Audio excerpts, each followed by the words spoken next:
Peter Stevens ist seit Urzeiten als Scrum-Coach hier in Zürich tätig. Viele von uns haben viel bei ihm gelernt, ich nicht zuletzt. Und er hat ursprünglich auch das Scrum Breakfast gegründet, aus dem dann das Agile Breakfast wurde. Das heißt, er ist schon sehr, sehr lange hier in unserer Community mit dabei und ich freue mich heute, dass er über sein neues Projekt erzählen wird, wo es darum geht, wie wir die Erkenntnisse aus den agilen Methoden, die Ansätze, die Denkweise aus den agilen Methoden verwenden können, um unsere eigene Arbeit im Alltag besser zu organisieren. Danke, Dieter.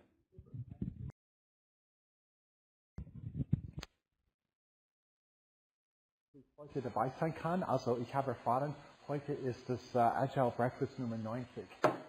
Ich kann mich noch an den ersten Agile Breakfast Nummer 1, als wir damals bei Dynamics, also damals hieß es Scrum Breakfast, wir haben das da bei Dynamics gemacht und irgendwie die ersten 3 Vorträge habe ich selber geschmissen und dann habe ich bemerkt, dass es dann sehr viel Arbeit und habe sehr schnell ein Call for Papers gemacht, Call for Participation, also wie man das heute macht. Und dann plötzlich musste ich nicht mehr reden, ich musste nur gestalten und also das war eine große Attractor für die Agile Community und man sieht hier, also was sind das, 10 Jahre her? Ich glaube, das war 2007. Ja, also es ist schon, also wie das dann gewachsen ist. Ich habe gerade einen Managementberater gestern getroffen, er hat gesagt, also ihr agile Typen, ihr macht gerne Konferenzen. Also wir sind offensichtlich sehr, sehr soziale Wesen. Also wer hätte gedacht, die Informatiker wären sozial. Also, ich bin eingeschaltet. Hörst du mich?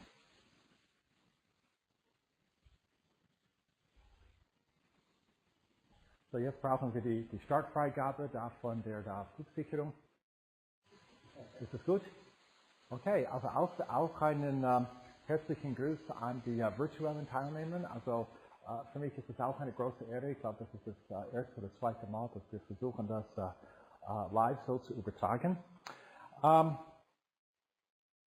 Also ich habe eine Generalprobe machen können und mein Vortrag, der war dort auf Englisch angekündigt und da war die große Frage, wie kann ich den Titel übersetzen?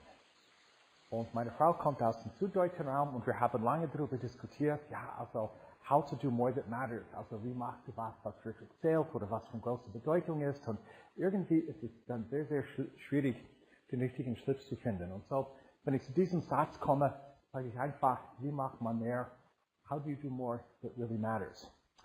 Und ich möchte vielleicht euch einladen, ein bisschen darüber nachzudenken, was wäre die Alternative? Also stell dir mal vor, du hattest genügend Zeit, um alles zu tun, was du eigentlich machen musstest. Wie viel Zeit musstest du haben? Okay? Wie musste das Universum anders sein, damit du alles machen könntest? Ich finde, die Welt muss etwa halb so schnell drehen, damit wir 48 Stunden an einem Tag haben. Und wenn wir noch eine 18 Tage in der Woche hätten, wäre das auch hilfreich. Eventuell. Und das Problem ist eigentlich dieses Begriff alles. Weil alles ist ein sehr dehnbares Begriff. Und was ich selber bemerkt habe, ist, je besser ich bin, um Sachen zu erledigen, umso mehr habe ich zu tun. Also das irgendwie, das effizient werden, das hilft das grundlegende Problem nicht. Und ich versuche das irgendwie darzustellen. Also ich will Dinge machen, die irgendeine Bedeutung haben. Und also die Definition von Stuff that matters, also das ist schon ein bisschen schwierig. Woher darf ich sagen, dass etwas zählt?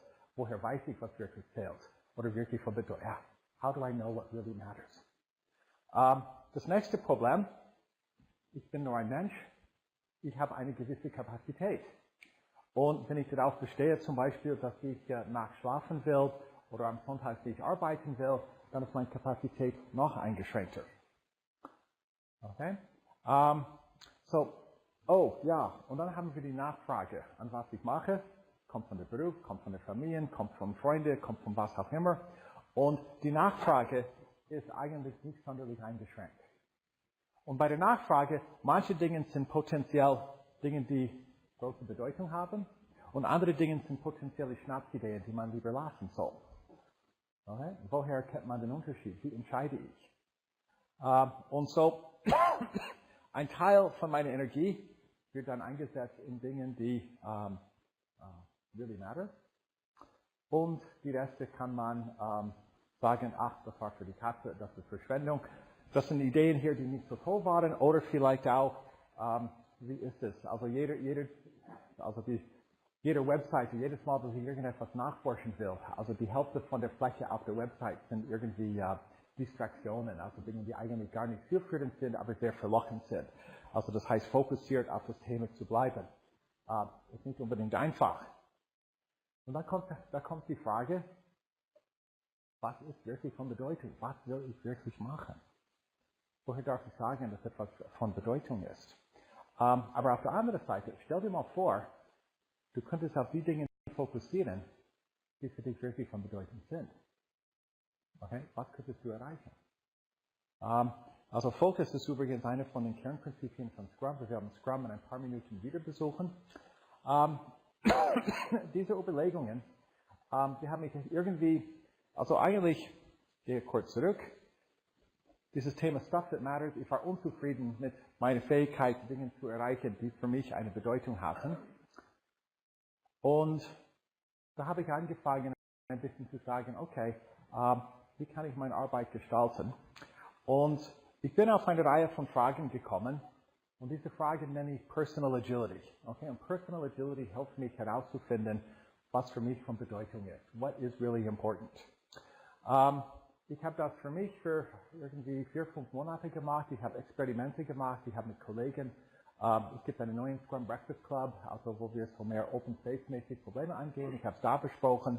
Und was sich herauskristallisiert, sind diese 5 Fragen. Eigentlich, es kommt noch eine dazu. Und ich habe angefangen, das Personal Agility zu nennen. Und irgendwann mal habe ich entdeckt, es gibt Leute, die das auch eingesetzt haben.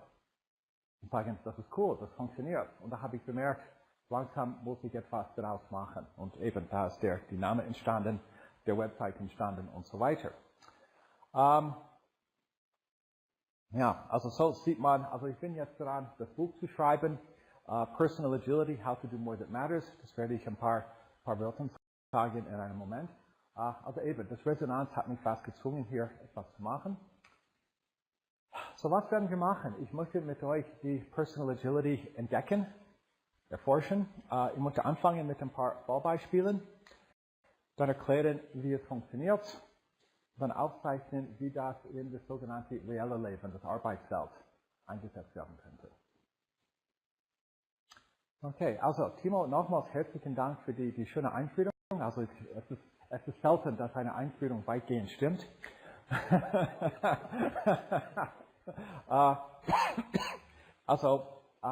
Ich verstehe meine Aufgabe, die Leute zu inspirieren, ihre eigene Welt zu verändern zum Besseren.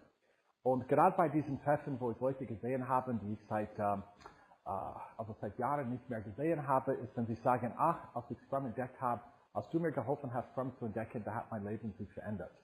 Und ich hatte gestern bei den Zuschauern, da war jemand aus meiner allerersten Scrum-Team.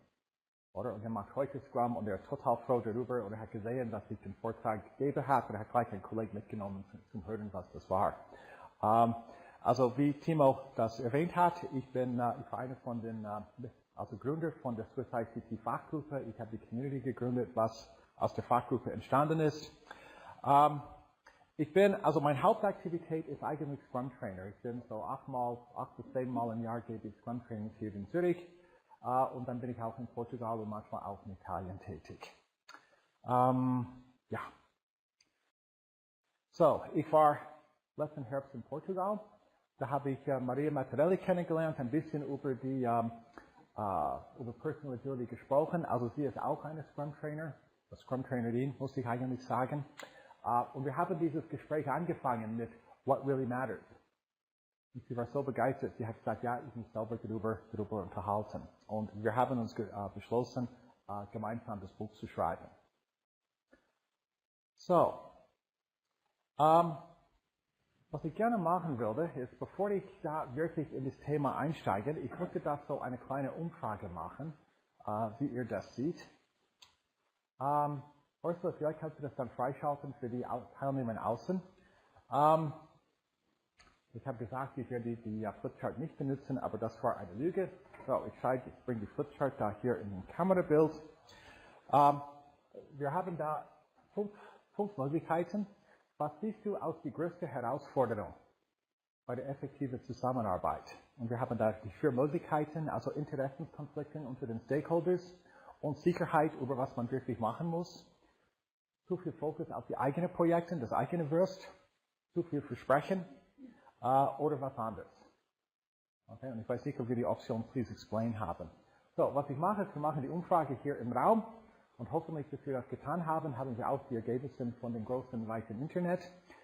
Wie viele von euch meinen, das Hauptproblem sei dieser erste Punkt, die Interessenskonflikt bei den Stakeholders?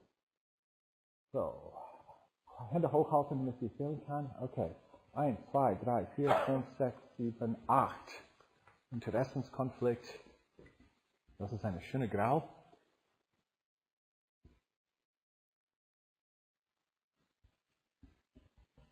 Okay, Unsicherheit über die Anforderungen. 1, 2, 3, 4. Okay, zu viel Fokus auf das eigene Wurst. 1, 2.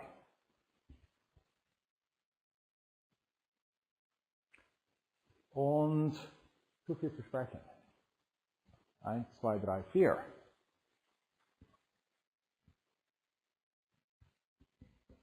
Und etwas anderes. Okay, so.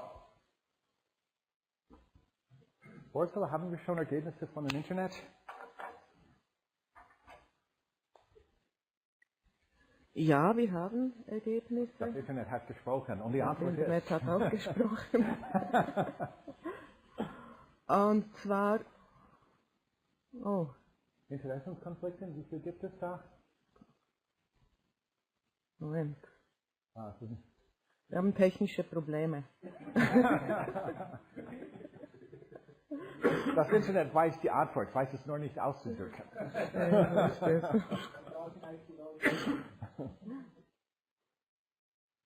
Also wir haben für Option 1, Ja.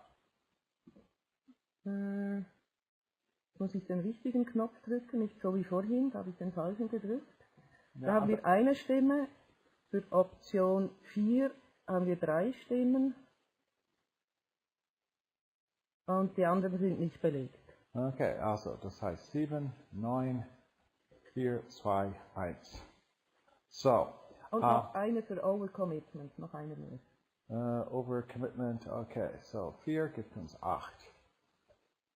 Okay, also das heißt, also es ist eine heftige Wettrennen zwischen Interessenskonflikten und Overcommitment. Okay, wer hat dann Other? Was ist Other? Mir kommt auch die Frage der Energie. Ja. Also für mich ist es häufig auch noch eine Frage, welche Energie steht eigentlich zur Verfügung und wie gehe ich damit um? Weil ich meine, als menschlicher Wesen haben wir nicht beliebig viel davon. Und auch wenn man sagt, ich habe 8 Stunden, heißt das nicht, dass ich 8 Stunden 100% jeden Tag leisten kann. Jawohl, ja. Und das fällt mir auf, dass das eigentlich in den meisten dieser ganzen Ansätze auch fehlt, meine persönliche Leistungskurve zu berücksichtigen, dass ich immer davon ausgehe, dass ich morgens um 8 anfangen kann, bis abends um 10 und immer mit gleicher Leistung durcharbeiten kann. Deswegen auch die Auswahl meiner Prioritäten, Projekte. Okay, irgendwann mal muss man ja schlafen und nicht nur bei Nacht. Nicht nur schlafen, sondern es gibt halt auch bestimmte Tätigkeiten, die ich morgens besser kann als nachmittags, die überhaupt gar keinen Sinn macht, zu anderen Zeiten zu machen.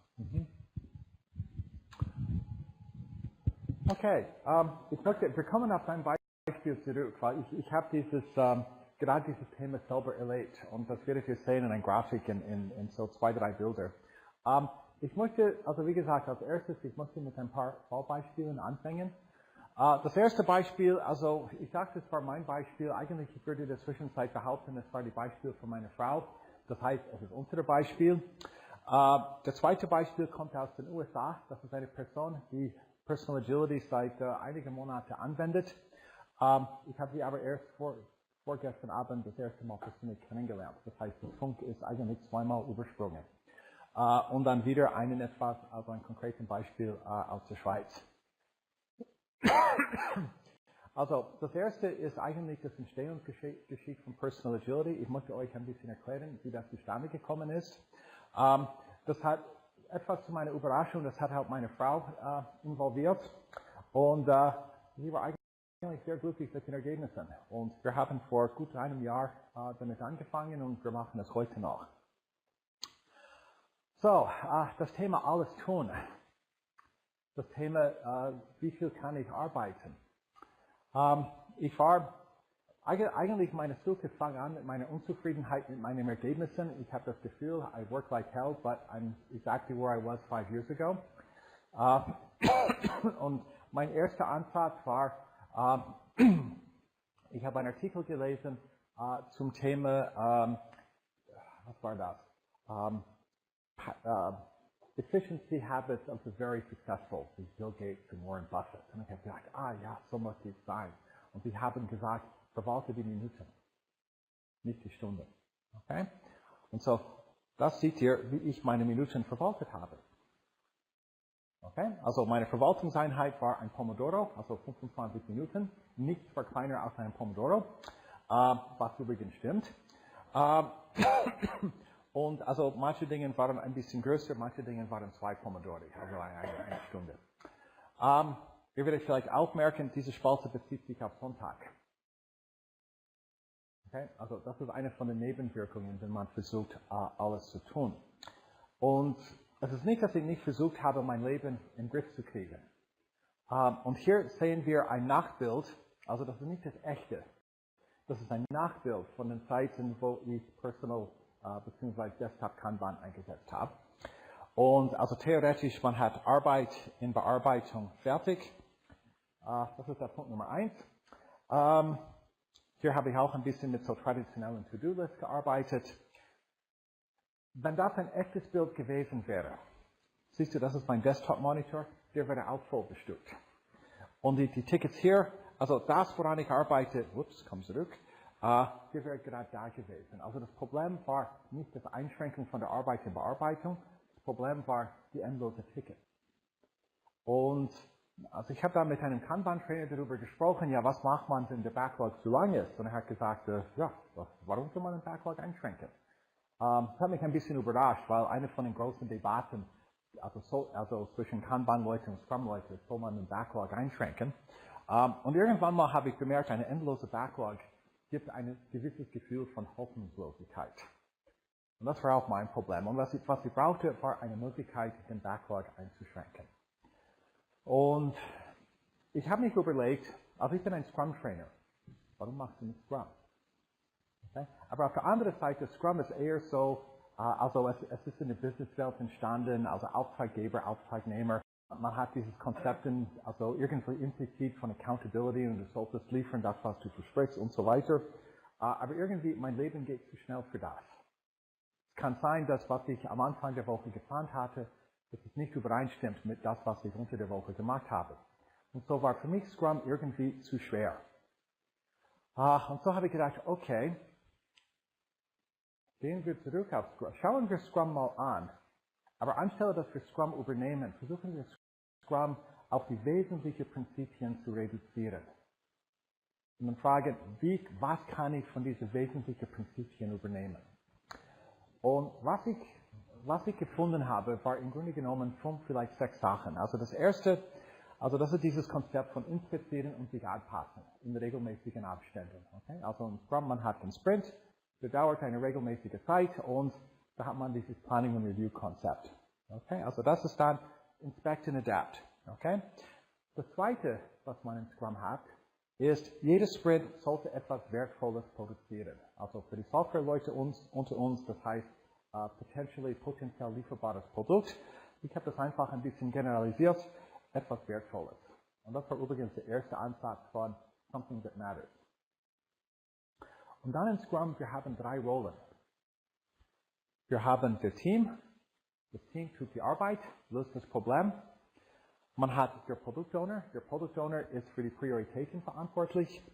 Und wir haben den Scrum Master coacht und hilft die beiden anderen Rollen, also ihr die Arbeit besser zu machen.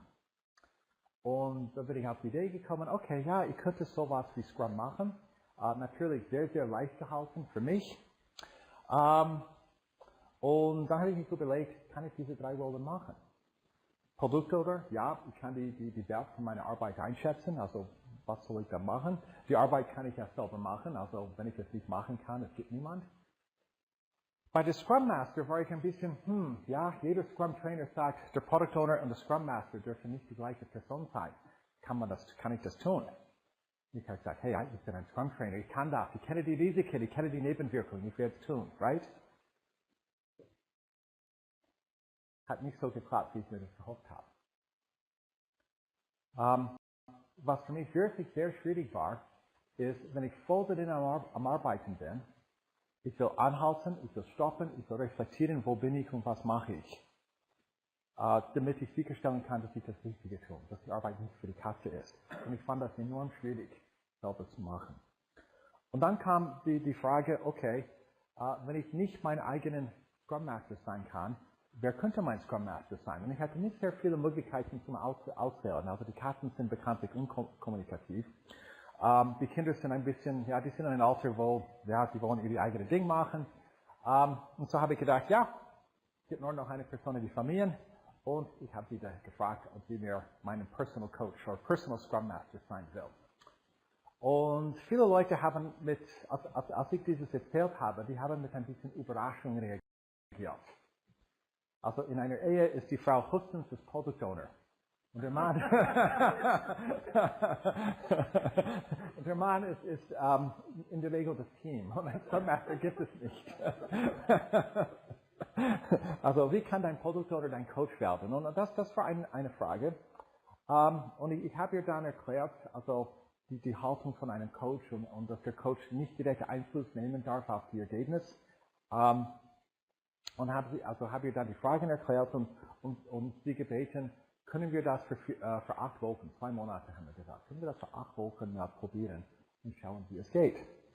Und natürlich die erste Woche, es hat riesen Krach gegeben, weil irgendwie der Termin war in die Kalender nicht eingetragen und wie ist dann gegangen und wie ist das und machen wir das und so. Es ist eigentlich mit der 2. Woche angefangen, wo wir das dann wirklich gemacht haben. Und dann ist es eigentlich sehr gut gegangen. Und der 3. Woche, also wir haben, wie ist das? Sie hat mir dann die Fragen gestellt von Personal Agility und das hat mich geholfen, das Problematik für mich zu formulieren. Es hat aber auch interessante Wirkungen auf uns gehabt. Weil wir sind da also es war die 3. Woche, aber unsere 2. Zeremonie, wir haben da geschaut, was würde fertig in dieser Woche. Wir haben die Dinge von dann in Gesamthaft dann geschoben und dann, wir haben ganz spontan einen High Five gegeben. Wow, wir haben Dinge fertiggestellt. Und ihre Reaktion damals war, es gibt Dinge, die wir auf unserer Teller haben, seit Monaten. Und jetzt haben wir sie in einer Woche erledigt. Okay? Nach 8 Wochen hat sie gesagt, der Spruch am Anfang, ich fühle mich, wir sind ein Team geworden. Okay? Und jetzt, wie ist es? Wir haben das, glaube ich, April letztes Jahr. Es ist ziemlich genau 1 Jahr, dass wir das jetzt machen. Ich behaupte nicht, dass wir es jede Woche machen, aber wahrscheinlich jede 2. Woche. Wir kommen immer wieder und es ist enorm hilfreich. Für mich hilft es mich zu fokussieren und es ist auch eine Gelegenheit für uns, dass wir abstimmen, was wir zu tun haben. Und das hat enorm also sie hat viel zu tun mit ihr eigenem Leben, plus die Leben von den Kindern, plus mein Leben, plus natürlich, ich habe mein Geschäft. Das heißt, also wir haben mindestens einmal in der Woche, sprechen wir über, was vor sich geht und so kann man die Konflikte, wie ist das, vorbeugen. Also wie gesagt, hat uns enorm geholfen. Zweites Beispiel. Savannah ist, also wie gesagt, ich habe sie nicht persönlich kennengelernt, ich habe sie erst per Chat kennengelernt vor 2 Tagen wegen etwas ganz anderes. Sie ist, ich habe in der Zwischenzeit herausgefunden, sie ist ein Scrum Enterprise Trainer in den USA. Versteht sich als ziemlich goalorientiert und fokussiert, versteht etwas. Aber wenn man ihre Facebook-Timeline anschaut, man kann vermuten, ihr Kalender sieht etwas Ähnliches zu meinen aus. Okay, also das war Januar dieses Jahr. So geht's nicht. Es kann nicht weiter so gehen. Wie ist das? Wir haben da diese interessanten Hinweise auf was sie macht. Okay? Und irgendwie unter enorm viel Druck. Sie hat Maria kennengelernt. Maria hat ihr eine Einführung in Personal Agility gegeben. Sie hat angefangen, das zu tun. 2 Monate später hat sie ein bisschen Coaching mit Personal Agility, wie man es bekommt, vor allem zum Thema Fokussieren. Hat dann ihre What Matters Column dann überarbeitet und erheblich fokussiert. Okay?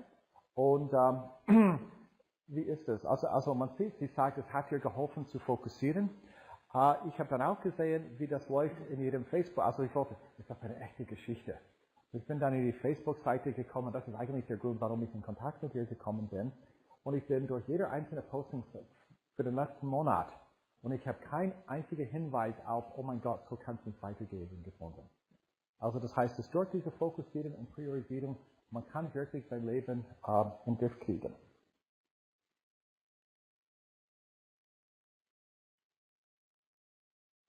Dieses Beispiel ist ein bisschen näher von näher zu Hause. Hartmut habe ich letzten Juni in Bern kennengelernt bei einem Projekt bei der Swisscom. Er war damals Leiter von der Human Centered Design Gruppe. Jetzt ist er bei der BIT. Und ganz so nebenbei habe ich ihm erklärt, wie, also ich bin nicht einmal sicher, ob ich es schon damals Personal Agility genannt habe. Habe ihm erklärt, wie es geht. 6 Monate später bekomme ich einen sehr kurzen E-Mail. Pang. Das funktioniert. Und was es ihm geholfen hat, also er hat dann auch, diese gleiche Triage, die Spaltung, er hat es dann enorm hilfreich gefunden, zu reflektieren und das, was von Bedeutung ist. Was ist wichtig, was will man untersuchen, was ist dringend und das alles in diesem gesamten Kontext von what really matters. Und dann er hat eine sehr ausführliche E-Mail geschrieben, was erklärt, was funktioniert. Was für mich interessant war, ist, er hat auch andere Techniken angewendet. Normalerweise man redet von Getting Things Done oder Personal Kanban. Und was er gefunden hat, ist vor allem die Visualisierung. War hier sehr hilfreich. So. Bevor ich weitergehe, also ich glaube, die Idee ist, man kann hier besprechen. Ich würde vielleicht fragen, habt ihr da Fragen? Soll ich da eine kurze Pause machen für Fragen? Oder soll ich weitergehen? Vielleicht hat das Internet eine Frage. Okay, darf ich euch bitte... gut. Ja. Du nanntest jetzt gerade selber Personal Kanban. Ja?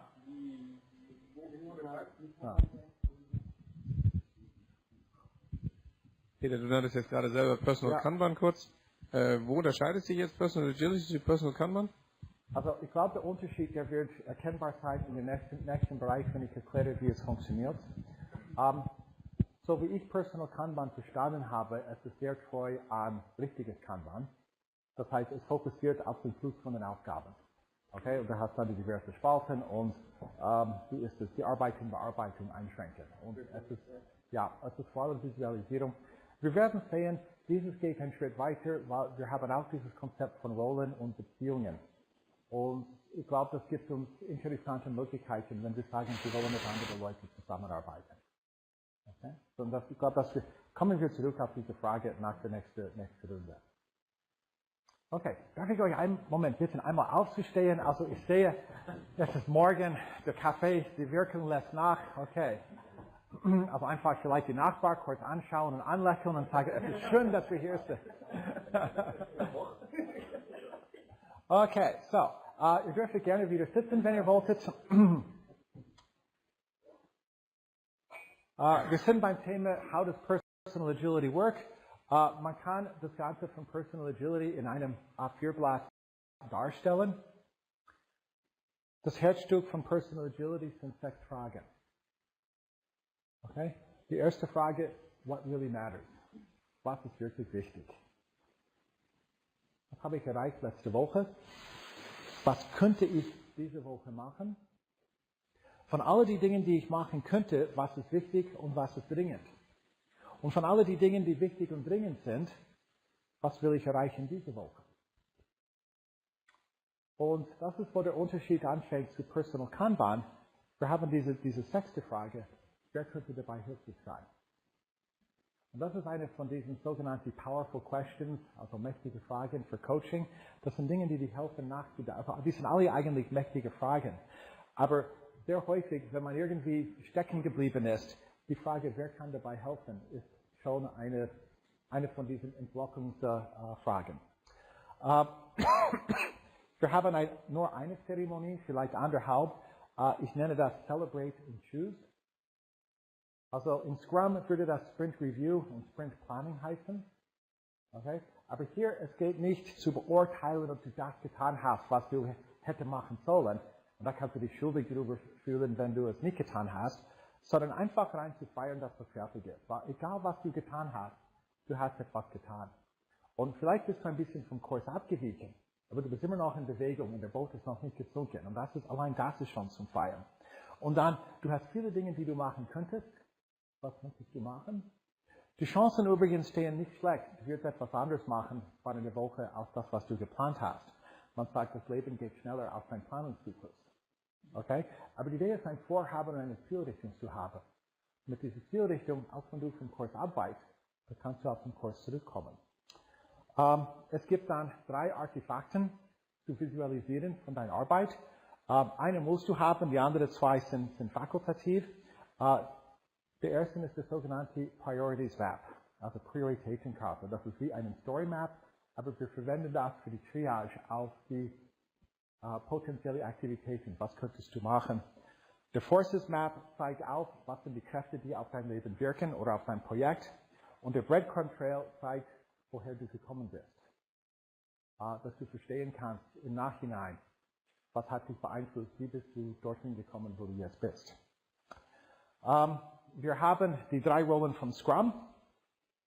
Also Team macht die Arbeit, Product Owner setzt Prioritäten, Scrum Master hinterfragt, stellt Fragen, um sicherzustellen, dass die anderen 2 ihre Arbeit richtig gemacht haben. Das Problem mit einer Person, es gibt nur eine Person, es gibt 3 Rollen, es gibt, das muss man fast auf Englisch sagen, there is me, myself and I. Okay? So, I do all the work myself. Da. It's all about me. Also, me setzt die Prioritäten und interessiert sich nicht für jemand anderes. Das heißt, die Hauptaufgabe von I have to remind me to be nice to myself. Okay? Ist im Grunde genommen, weil das ist nicht immer gegeben. Okay? Und das siehst du ein bisschen größer, wie das dann aussieht. Was interessant ist bei diesem Konzept von Rollenteilung. In Scrum, das sind 3 verschiedene, also mindestens 3 verschiedene Personen. Eigentlich der Team ist dann wiederum mehr Personen. In Personal Agility, das ist in eine Person fokussiert. Und ihr habt gehört, ich war ein bisschen herausgefordert, alle 3 Rollen zu haben. Und so, was man in Personal Agility macht, ist sagt, okay, das muss ich machen. Also es geht um die Arbeit machen. Also es ist mein Leben, meine Arbeit. Eine von diesen Rollen kann ich delegieren. Oder besser gesagt, ich kann jemandem Hilfe bitten, um diese Rolle für mich auszuüben. Und gerade hier, wenn wir in einem kommerziellen Kontext, gerade wenn man nicht einen Scrum oder einen klassischen agilen Ansatz verwenden kann, aber man hat trotzdem einen Ansprechpartner, man kann dieser Person die Fragen stellen, als ob er der persönliche Product Owner wäre. Okay? Und so dafür haben wir diese Aufteilung, eine klare Trennung zwischen 3 Aufgaben. Prioritäten setzen, da stellen wir sicher, dass wir etwas machen, was von Bedeutung ist. Arbeit machen und hinterfragen. Und wir müssen sicherstellen, dass diese 3 Aktivitäten wahrgenommen werden. So. Wie funktioniert das? Also eine gewisse Familienähnlichkeit in Scrum wird man hier vielleicht merken, aber man wird auch merken, es gibt wichtige Unterschiede. Also, wir haben irgendeinen Eingang, also in dieses Diagramm ist das auf eine Person bezogen, wer du bist und was du getan hast. Okay? Und wenn man näher schaut, man wird entdecken, dass es da einen engen Zusammenhang zwischen diesen beiden Dingen gibt. Einmal in der Woche feiern wir, was haben wir letzte Woche geschafft. Und dann kommt die Frage, was könnten wir nächste Woche machen? Und wir haben diese Frage, was ist wirklich wichtig? Das gibt uns Kontext, um die restlichen Fragen zu beantworten.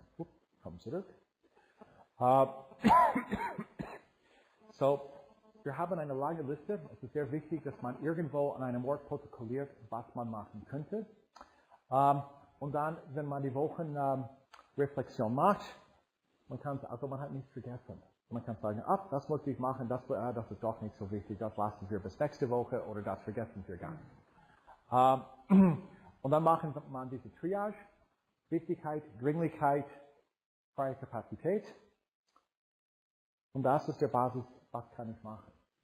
Und so die Idee ist, am Ende der Woche, du hast Dinge erreicht, aber du bist auch einen Schritt näher an die Person, die du sein willst.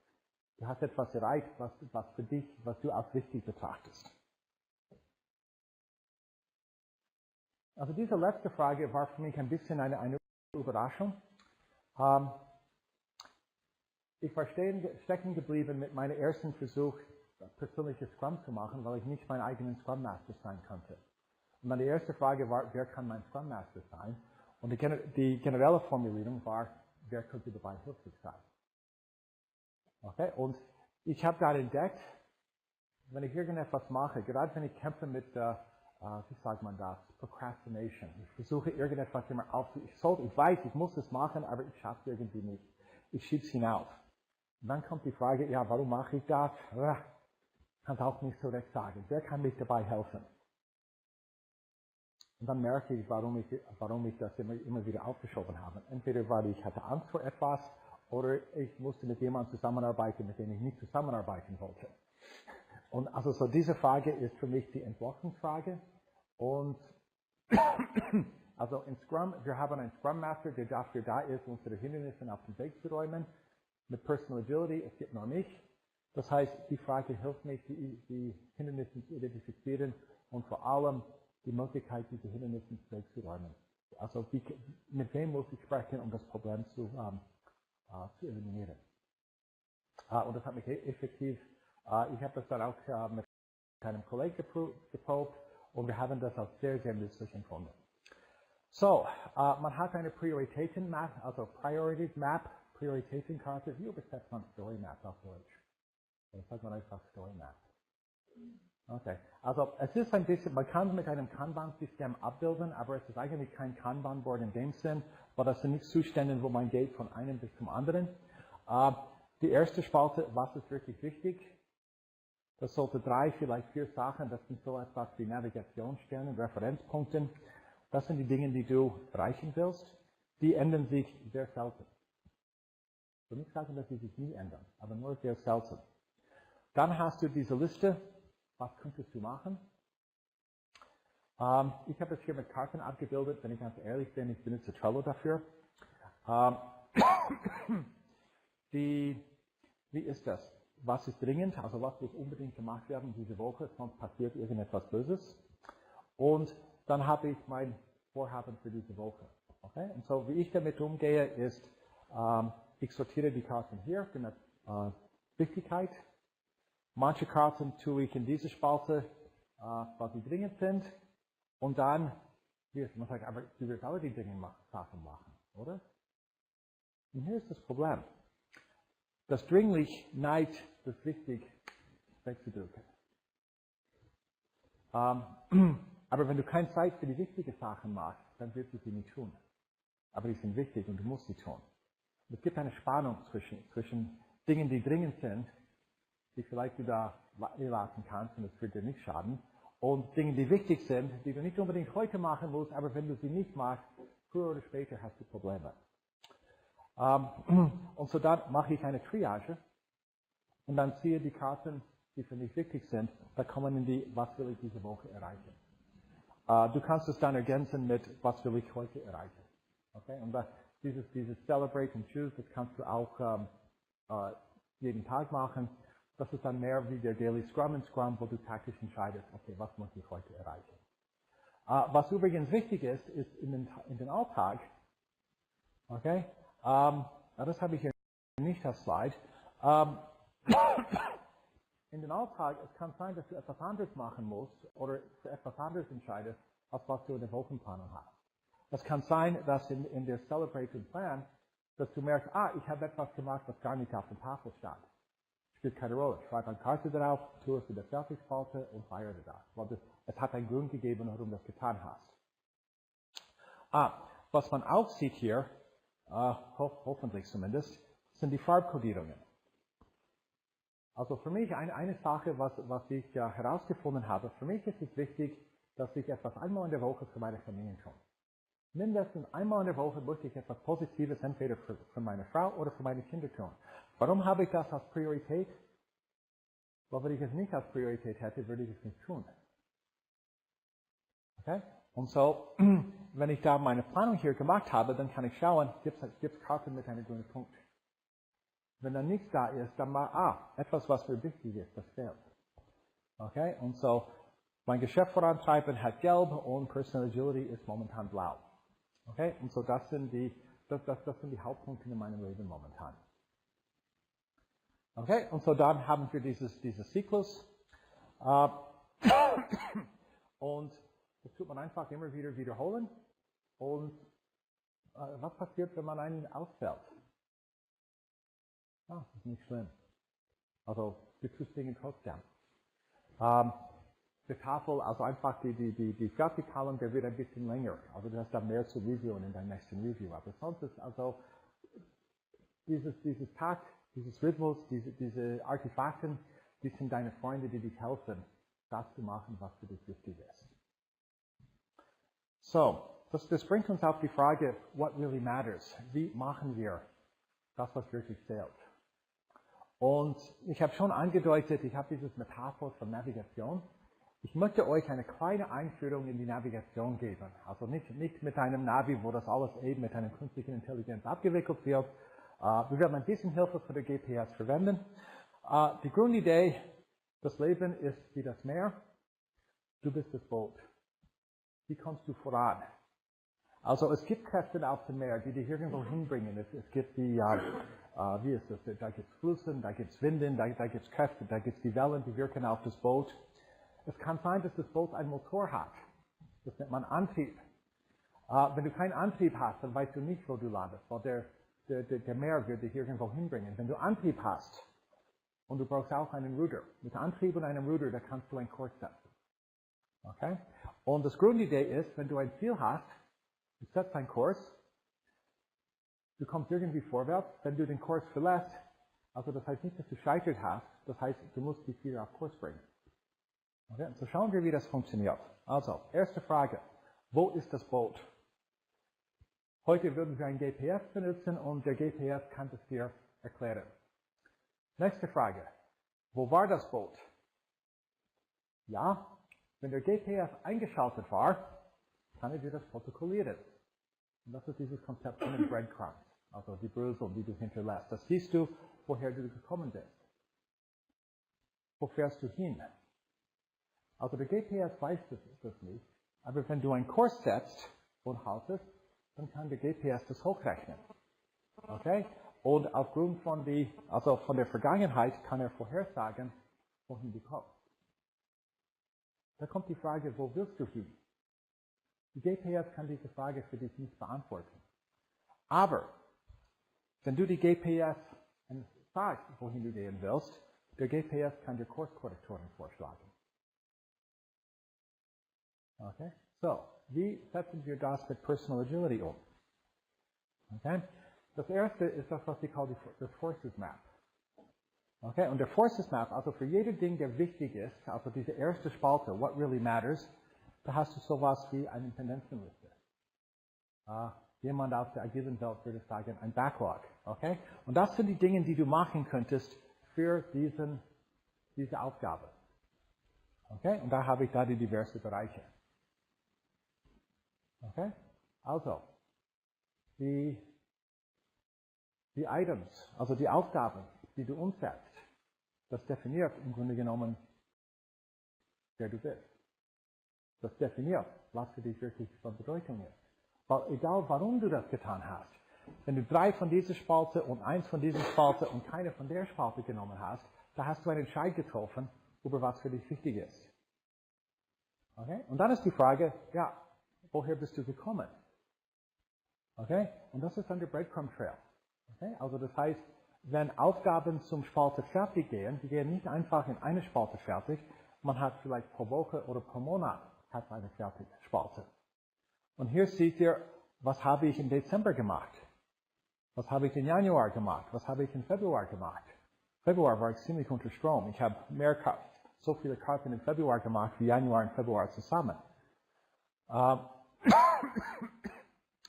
Und hier kann man durch die Farbe, zum Beispiel im Dezember war ich noch am Validieren, ist da etwas mit Personal Agility? Januar habe ich angefangen, ein bisschen Bestätigung zu bekommen. Februar habe ich noch mehr gemacht. Wahrscheinlich für März und April ist da noch mehr drin für Personal Agility, weil für mich das Ganze hat Bedeutung zugenommen. Im Januar, grün, das ist die Familien. Das ist Dezember, Weihnachtszeit. Logisch, man macht in der Zeit viel für die Familien. Januar war wieder Geschäft. Februar war mehr, ja, so ein bisschen ausgeglichen. Wir haben Ferien und so kannst du sehen, auf welche Projekte, auf welche Faktoren haben dein Leben beeinflusst. Okay? Im Dezember war es wichtig, dass ich Sachen für die Familie mache. Wenn das so fortsetzen würde bis heute, dann hätte ich vielleicht Probleme mit dem Einkommen. Ich bin ja selbstständig. Okay? Das heißt, so kannst du visualisieren, was du getan hast. Und das gibst du die Bestätigung, dass du auf Kurs bist, um das zu erreichen, was für dich wirklich wichtig ist. So. Wir haben die Grundelemente von Personal Agility. Ich glaube, jetzt wäre vielleicht ein Moment, noch ein paar Fragen zu nehmen. Vielleicht kommen wir auf deine Frage zurück, der Unterschied zu Personal Kanban. Ist das für dich, ist da was noch offen? Nee, das macht nur Unterschied zu Personal Kanban und die Karten. Ja, okay. Haben wir noch eine Frage? Ja, Mikrofon. Ja, ich hätte eine Frage wenn man es gibt Sachen, die nicht wirklich wichtig sind, aber man muss sie machen, zum Beispiel die Steuererklärung. Ja, was? Du musst sie machen. Ja, wie soll ich in meine Personal Agility das anbinden? Es ist nicht etwas, das für mich wichtig ist, aber ich muss das machen. Also trotzdem wichtig, es hat Konsequenzen für dein Leben und das nicht machen. Ja, aber in diese Themen, was ist für mich wichtig, ja. Sicher nicht die Steuererklärung. Also es ist wichtig, nicht im Gefängnis zu haben.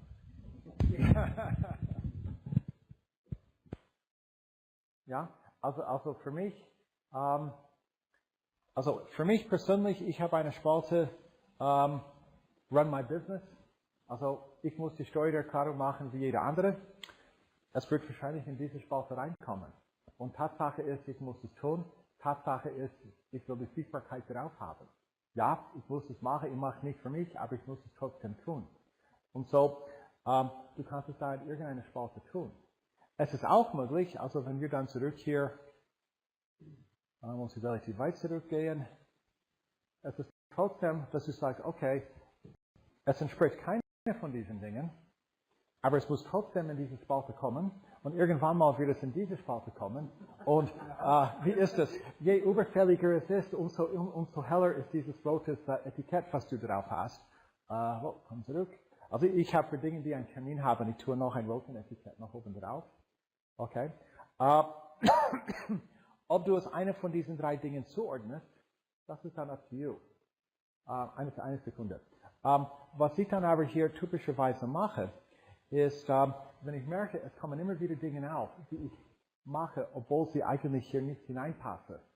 Das ist für mich ein Hinweis, dass es etwas von Bedeutung gibt in meinem Leben, die ich noch nicht identifiziert habe. Okay? Und dann es kann sein, dass ich hier eine neue Karte machen würde.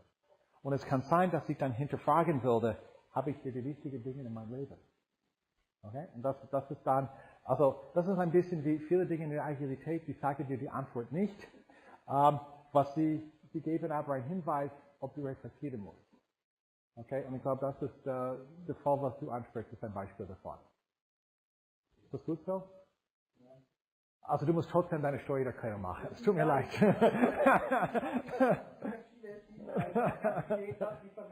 Ja? Also das ist natürlich eine Entscheidung, was du triffst. Okay? Andere Leute, die sagen, hey, ich muss das haben, ich will das dann fertig haben. Also ich habe dieses Jahr, die Steuererklärung ist eine Sache, aber die Rechnungen, die habe ich gesagt, ich will alles, was mit zukünftiger Zahlung hat, nichts zu tun haben. Ich will einen freien Konto haben. Sobald ich die Rechnung bekommen habe, habe ich es bezahlt. Fertig. ich habe in der Zwischenzeit festgestellt, ich habe ein paar andere Jahre, die noch bezahlt werden mussten, aber 2017 ist für mich erledigt. Und die Idee ist, wie du mit den Tasks umgehst. Das zeigt dir Personal Agility nicht. Personal Agility ist dafür da, sichtbar zu machen, was du machen könntest und vielleicht auch solltest. Aber wann du das machst, musst du selber entscheiden. So, ja. Ja. Ja. Okay. Ja, okay. Die nächste Frage war, glaube ich, hier. Wie du meinst. Das wollte ich eben auch gerade sagen. Steuererklärung ist ja ein schönes Beispiel, das kann ich ja outsourcen. Also von daher ist das gar kein Problem. Wie Rechnung schreiben und so weiter, das suche ich mir halt jemanden, wenn ich da in meine Prioritätenliste nicht dazu komme. Wo ich aber nicht outsourcen kann, also wenn ich jetzt das Beispiel Universitätsspital, Notfallstation anschaue, 3-Schicht- oder 4-Schichtbetrieb, da kann ich von der Definition, wie wir sie jetzt hatten, eigentlich nicht sehr viel anwenden, weil da bist du einfach eventgetrieben und da denke ich, dieses habe ich nicht für die Notfallstation konzipiert. Genau, das wollte ich sagen. Aber es ist halt schon so, dass in vielen Firmen halt fast Notfallstationen da sind. Eigentlich, ich denke an Grey's Anatomy und die haben auch so eine Tafel mit Post-its, also das Post-its sind oder Karten sind, wo sie die Operationen dann planen. Okay, und die machen da auch eine Triage. Genau, aber die gehen nach Endstunden nach Hause, oder? Aber ich für meinen Kreis kann nach Endstunden nicht nach Hause gehen. Arbeitest du in der Unispital? Nein. Okay. Ja. Ich frage mich auch gerade, du bist ja selbstständig. Ja. Bei dir ist das ja alles eins, wie ich das so verstanden habe. Ja. Ob ich meine beruflichen, ich bin angestellt, wie viele andere auch, Ja. ob ich das wirklich mischen will mit meinem persönlichen Board. Das ist eine sehr gute Frage, ob du das machen willst oder nicht. Ich glaube, die Frage ist, ob du wen zeigst du dir Brett. Also ich persönlich bin der Meinung, dieses Brett ist etwas höchstpersönliches. Und ich würde höchstens durch Screensharing, aber nie durch permanenten Zugang, würde ich das also jemand anderes Zugang geben. Wenn ich für jemanden als Coach tätig bin, vielleicht werde ich das Brett für Sie aufstellen, damit Sie anfangen können, weil die meisten Leute, die haben noch nicht mit Trello angefangen und es ist einfach einfacher, wenn ich das mache. Und das Erste, was ich mache, ist, ich gebe Ihnen die Admin-Rechte auf Ihrem Brett, damit Sie nicht dann wegschmeißen können. Es ist möglich, also ich habe nicht diese klare Trennung, weil eben ich bin selbstständig in einer 2-Personen-Firma mit meiner Frau zusammen. Wenn du das für dein Berufsleben machen würdest, würdest du wahrscheinlich ein Brett haben für dein Berufsleben, gerade weil du willst nicht viele Familiendinge auf dein Berufsbrett tun. Gerade erst recht, wenn es an einen Firmenserver abgespeichert wird. So es kann sein, dass du dann 2 Bretter hast. Okay? Aber da jetzt schon Erfahrung gibt es nicht, ob man besser 2 macht oder 1? Ich glaube, wie ist es? Ich bin gespannt, was, wir haben ja, also das ist Hardys Brett und das sieht eher danach aus, als der eine hat, was rein beruflich ist. Also meine Ausgangslage wäre, wenn du das um deine Prioritäten im Beruf zu verwalten willst oder für deine Projekte oder deine Stakeholder zu verwalten, das würde ich wirklich rein beruflich machen. Und dein privates Leben ist etwas, was getrennt ist. Auch der Raum, was dein Beruf dir einnimmt, ist normalerweise relativ klar abgegrenzt. Okay, bei mir ist das nicht so und so von dem her es macht keinen Sinn, 2 Bretter zu haben. Aber für dich würde das wahrscheinlich dann machen. Ja. Meine Frage ist so ein bisschen in der Richtung, du hast eben gezeigt, dass es eine ganze Menge Karten bei dir gibt. Hast die Karten auch, sagen wir mal, so als Messgröße genommen? Wie machst du, dass die Aufgaben, sage ich mal, eine gleiche Größe haben? Weil ich meine, es gibt Aufgaben, die sind in 5 Minuten erledigt, es gibt Aufgaben, die 3 Tage brauchen. Ja. Ja. Was ich sehr häufig mache, also die Antwort ist, ich mache sowohl als auch. Und ich halte es nicht für notwendig, so fest das zu halten, wie das bei Scrum der Fall ist. Also wo du sagst, du musst es dann perfekt schätzen. Wenn du meine Karten anschaust, wo sehen wir ein Beispiel? Okay. Zum Beispiel hier, ich habe Validate the Market for my personal agility. Und der hat 19, also da habe ich eine Checkliste mit 19 Punkten, die ich machen will. Okay? Das ist, also als Agilist würde ich sagen, das ist ein Epic. Okay? Und bei sowas, da würde ich es wahrscheinlich aufsplitten in x verschiedene Karten, weil jeder von denen ist relativ groß und das ist dann so ein Platzhalter. Und wenn die einzelnen Karten fertig sind, dann wird das Gesamte auch fertig dekoriert. Also das ist eigentlich so groß, oder ist hier, sorry, das zählt die Karte. Okay? Die Karte, da kannst du auch Checklisten haben. Okay? Und dann je nachdem, ich versuche meine Karte relativ klein zu halten, mit der Ausnahme von Dingen, die ich sehr regelmäßig mache, wie zum Beispiel einen Kurs eröffnen, also vorbereiten oder einen Kurs abschließen. Das ist relativ detaillierte Arbeit, also relativ viele Schritte, die ich machen muss. Der Einfachkeit halber verwalte ich sie auf eine Karte und dann mache ich die einzelnen Checklisten durch. So, die Antwort ist, manchmal mache ich Checklisten und manchmal teile ich das in Karten auf. Und es hängt ein bisschen davon ab, was die Konstellation ist. Allgemein, ich finde, jeden Tag sollte man mindestens eine Karte auf dann schieben können. Das ist für mich irgendwie wichtig, dass ich das Gefühl habe, dass ich Fortschritt mache. Mindestens eine Karte. Okay?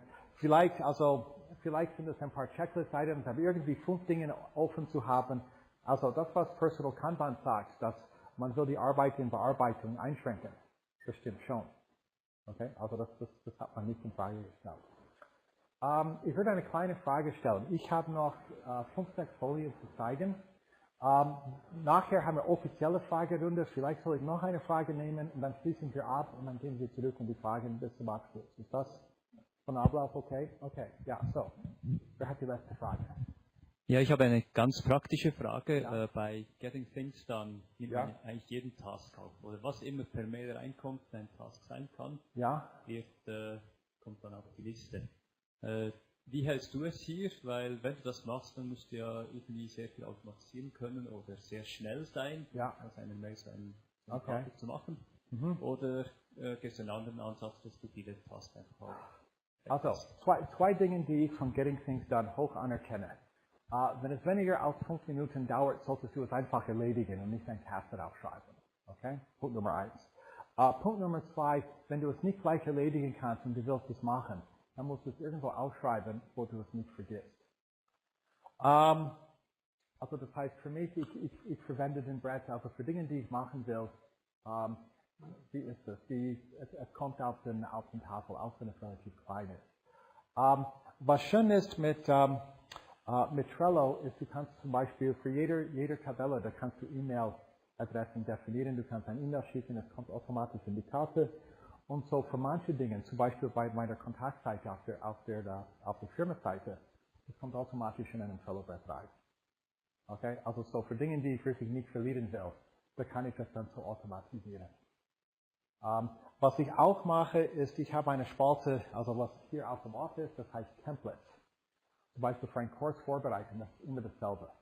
Für einen Kurs nacharbeiten, das ist immer dasselbe. Und ich habe ein Template für das und ich mache einfach eine Kopie für den aktuellen Kurs, tue es in die entsprechende Spalte und dann kann ich die einzelnen Komponenten auf dem Checklist aufarbeiten.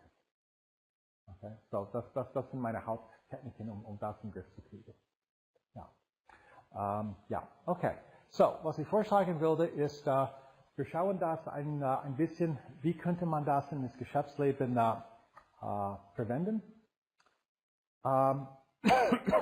Und ich habe ein paar, also nennen Sie Tipps, also so setze ich sie ein in meinem eigenen Business, soweit sie direkt anwendbar sind.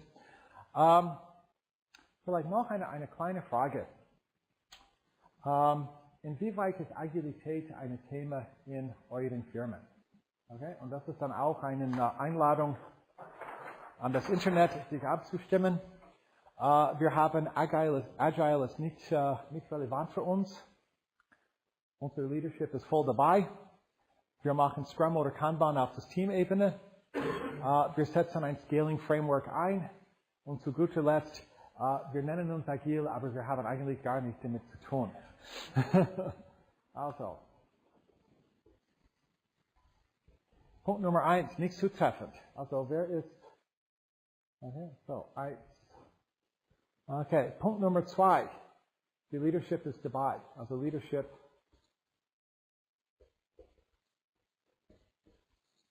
voll dabei. 1, 1,5. Also ja oder nein, das ist binär. Okay, so 3. Wie ist das? Scrum oder Kanban im Team? 1, 2, 3, 4, 5, 6, 7, 8.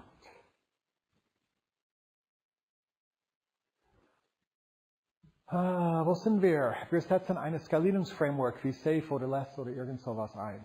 1, 2.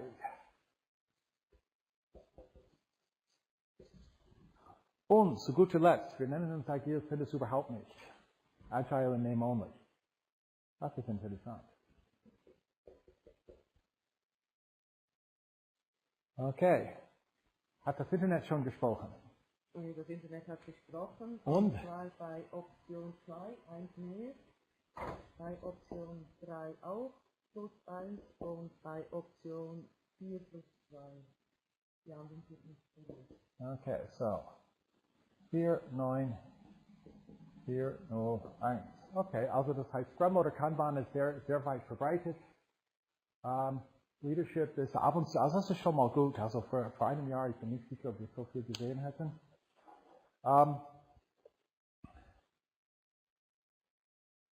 Ich habe in den letzten 2 Monaten, ich habe mit Leuten, also buchstäblich rund um die Welt gemacht. Also ich war in Problemvalidierung und Marktvalidierung, um den Kurs in Personal Agility zu validieren. Und wenn ich die Leute anhöre, was sie für Probleme haben, es wundert mich manchmal, dass man überhaupt etwas erreichen kann. Ich sehe ja zu viele Dinge. Okay? Das heißt Overcommitment und erst dann im Nachhinein stelle ich fest, ich kann nicht alles machen, was ich versprochen habe. Ich weiß eigentlich nicht, was ich machen soll. Also ich habe so viel auf meinem Teller, ich habe 3 Chefs, aber die können mir nicht sagen, womit ich anfangen soll. Okay? Also das sind so, ich habe das Problem angeschaut, ich verstehe, wie ich es lösen muss, es sieht einfach aus, nur der Teufel liegt im Detail. Okay? So, was ich machen will, ist ein bisschen zeigen, aufzeichnen, was Personal Agility uns anbietet, womit wir solche Probleme im Griff kriegen können. Okay? Und dann ein paar Ideen oder Empfehlungen. Teilweise setze ich sie schon selber ein. Also, das erste ist, wir haben einen relativ einfachen, überschaubaren Framework. Wie kann man Dinge aufarbeiten? Wie kann man sicherstellen, dass wir wirklich Sachen fertig kriegen können und dass wir, was auch immer unser Ziel ist, jede Woche werden wir einen Schritt näher ans Ziel kommen. Was passiert um 20 vor? Okay, also ich sagte, wir gehen bis 10 mit Fragen. Ist das nicht richtig? Bis 10 vor. Okay, gut. Wir haben dann die drei Tafeln, um das Vergangenheit zu visualisieren, das Gegenwart oder die unmittelbare Zukunft und dann die langfristigen Beurteilung von den Kräften, die auf uns bzw. unsere Projekte wirken. Wir haben dieses Konzept von den Rollenaufteilung und vor allem die Idee, dass man eine von diesen Rollen sozusagen outsourcen kann. Dass man sagt, ja, ich brauche Hilfe hier oder ich brauche Hilfe da. Und das ist dann interessant, weil in einer klassischen Firma, also jeder Angestellte hat typischerweise einen sogenannten Vorgesetzten, der Manager. Und der Manager ist für die Frage, warum verantwortlich, ist für die Prioritätensetzung verantwortlich und ist auch für die Validierung der Arbeit verantwortlich. Und das heißt, man kann diese Methode ganz einsetzen mit einem Manager, ohne dem Manager zu sagen, dass man es tut.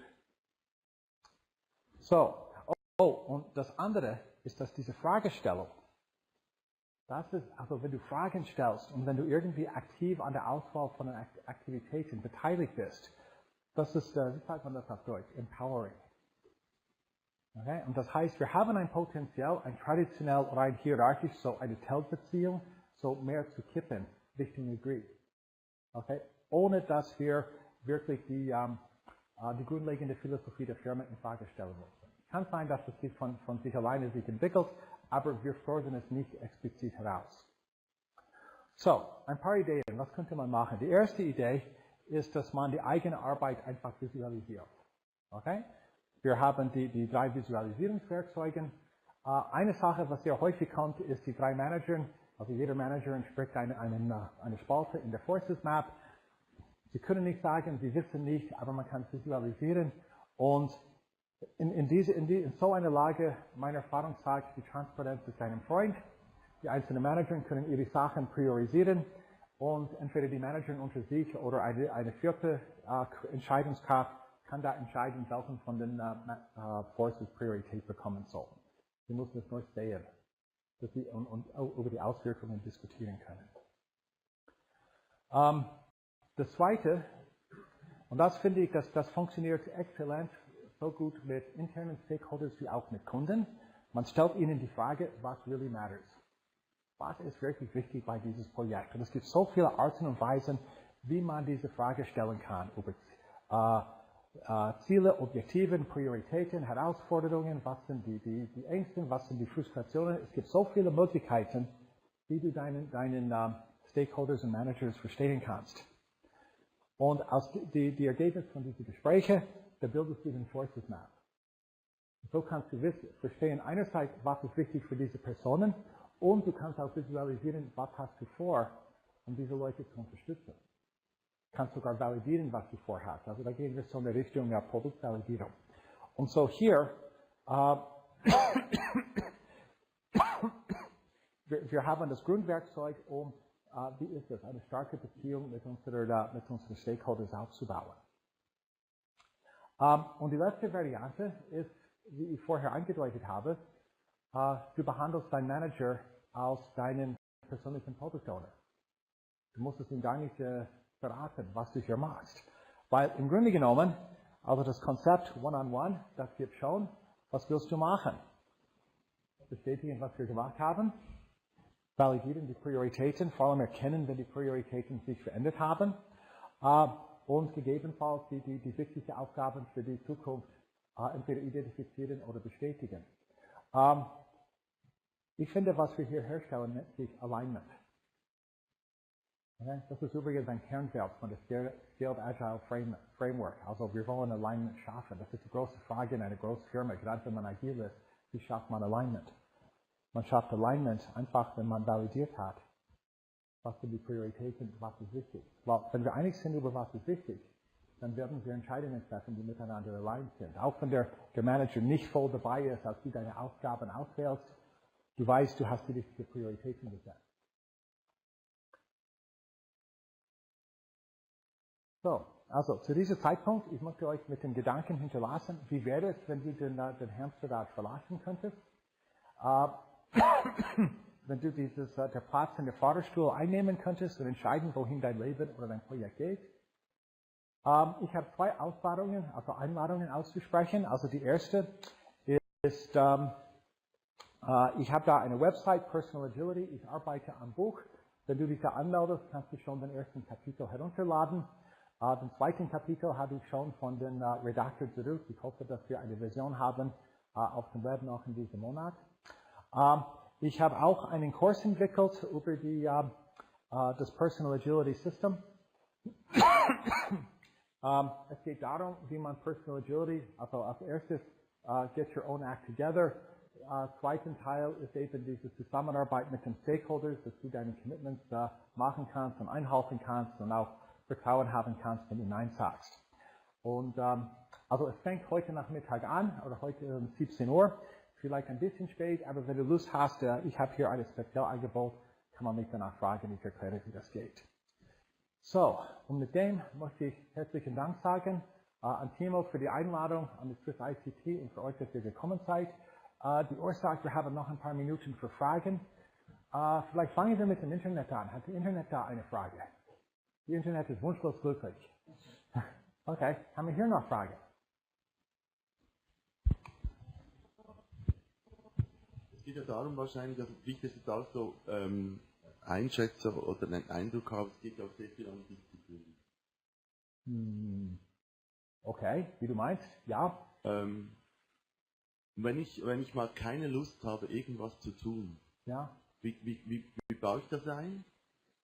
Also wenn ich zum Beispiel eben, es kann ja sein, dass ich zum Beispiel am Freitagabend, ich arbeite auch mit Kanban, es gibt Momente, wo ich am Freitagabend einfach keinen Bock habe, irgendwie mal da mein Kennensystem durchzugehen und sagen, was rutscht sich von links nach rechts. Ja. Der schönste Moment ist immer der letzte natürlich. Ja. Das Celebrate. Also wie kriege ich das hin, wenn ich zum Beispiel, bei mir geht es auch immer um das Thema Ressourcen. Also wo habe ich wofür? Ja. Bitte? Energie, okay. Also das wollte ich sagen. Also ich habe dieses Bild gezeigt mit meiner Agenda und ich habe wirklich jede Stunde geplant. Das erste, was ich daraus gelernt habe, ist meine Schätzungen, die sind zum Heulen. Also ich habe meistens um 50% unterschätzt. Punkt Nummer 1. Das zweite ist, auch wenn ich meine Schätzungen korrigiert habe, dass sie dann stimmen, was ich noch 1 oder 2 Wochen machen könnte. Wenn ich wirklich nach diesem vollen Tempo arbeite, nach 3 Tagen, da bin ich so erschöpft, ich kann nicht mehr. Und am Donnerstag kann ich nichts mehr machen. Okay? Und ich muss mich erholen. Das heißt, dieses Thema, was ist planbar und was man aufrechterhalten kann, das sind da wirklich 2 verschiedene Themen. Und man muss sich die Zeit lassen, weil wenn man erschöpft ist man halt erschöpft und gerade wenn die Arbeit irgendwie kreativ ist, da wird nichts geschehen. So, zurück zu deinem Thema. Ich verwalte hier Aufgaben, aber nicht in erster Linie die Zeit. Okay? Also manchmal ist es nützlich, also gerade Termine einzutragen und ich finde es, diese wöchentliche Planung einzutragen und gerade mit einer anderen Person, das finde ich sehr nützlich. Wenn ich keine andere Person habe, da lasse ich meinen Kalender mir ein E-Mail schicken, dass ich immer einen Impuls bekomme, dass ich etwas machen soll.